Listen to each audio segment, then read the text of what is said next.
মুসলমান বন্ধু আমার, খুব মনোযোগ দিয়ে শুনে নেন। আমি বলতেছিলাম আপনাদেরকে কবরের ভয়ের কথা, হযরত খাদিজা রাদিয়াল্লাহু তাআলার কথা। কবরকে যদি ভয় করে আপনি চলতে পারেন, আল্লাহ পাক আপনাকে স্পেশাল সার্ভিসগুলো দিতে থাকবে। যেই সমস্ত ব্যক্তিরা দুনিয়ার জমিনে স্পেশাল কিছু আমল করে বিদায় নিয়ে চলে যাবে, আমার আল্লাহ পাক কবরের মধ্যে তাদেরকেও কোনো প্রশ্ন করবেন না।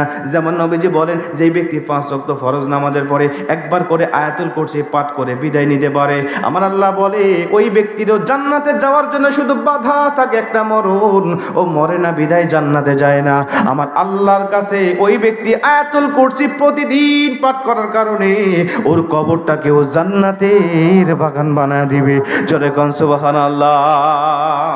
আপনি আয়াতুল কুরসি প্রতিদিন ফরজ নামাজের পরে একবার করে পাঠ করতে করতে বিদায় নিয়ে চলে যাবেন। আল্লাহ নবী বলে বাধা শুধু একটা, মরণ, মরে না বিদায় জান্নাতে যায় না। তার মানে সোয়াল জব হবে না তার, কারণ সোয়াল জব থাকলে নবী বলতো ওটা একটা বাধা। কারণ বাধা যেহেতু নাই, তার মানে ওর কবরে লা ইউসাল ফি কবরিহি, ওর কবরে কোনো সোয়াল নাই। জোরে কোন সুবহানাল্লাহ। আয়াতুল কুরসি মুখস্থ আছে তো আপনাদের? একটু লজ্জা, একটু হাত তোলেন দেখি কার কার মুখস্থ আছে।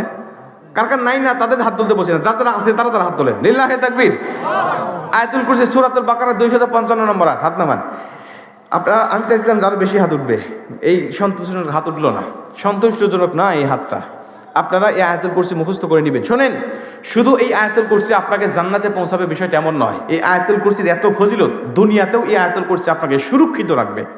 আপনি আয়াতুল কুরসি পাঠ করে যদি আপনি ঘরের দরজা বন্ধ করতে পারেন, নবীজি বলেন ওই ঘরের দরজা ভেঙে বা ঘরের দরজা দিয়ে কোনো চোর ডাকাতের বাপেরও ক্ষমতা নেই ঘরের মধ্যে প্রবেশ করার। জোরে কোন সুবহানাল্লাহ।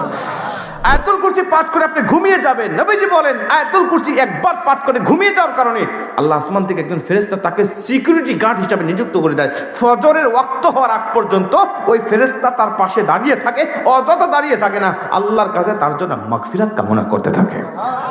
আয়াতুল কুরসি পাঠ করবেন। এই আয়াতুল কুরসির কি ফজিলত শোনেন। আপনাদের অনেক বাচ্চারা রাত্রিবেলায় কান্নাকাটি করে না? রাত্রিবেলা দেখেন দুষ্টু জিনের আসর হয় আর বাচ্চারা কান্নাকাটি করে, ছোট ছোট বাচ্চারা বেশি করে।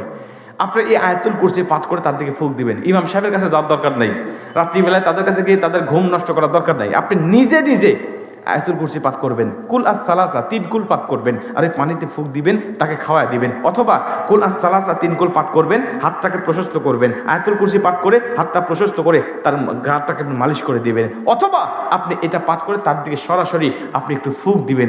দেখবেন আগুনের কয়লা পানির উপরে ছেড়ে দিলে যেমন আগুনের কয়লা নিস্তেজ হয়ে যায়, মুহূর্তের মধ্যে আপনার সন্তানের কান্নাও ভালো হয়ে গেছে। এমনগুলো করবেন। ইসলাম সবার জন্য উন্মুক্ত। অন্যান্য ধর্মে যেমন ঠাকুররাই জানতে পারবে, নিম্ন শ্রেণীর মানুষরা জানতে পারবে না, ইসলাম তেমন নয়। ইসলামে একজন ইমাম যা জানবে, একটা কৃষকের সন্তান ঠিক ততটাই জানতে পারবে। জোরে কোন সুবহানাল্লাহ।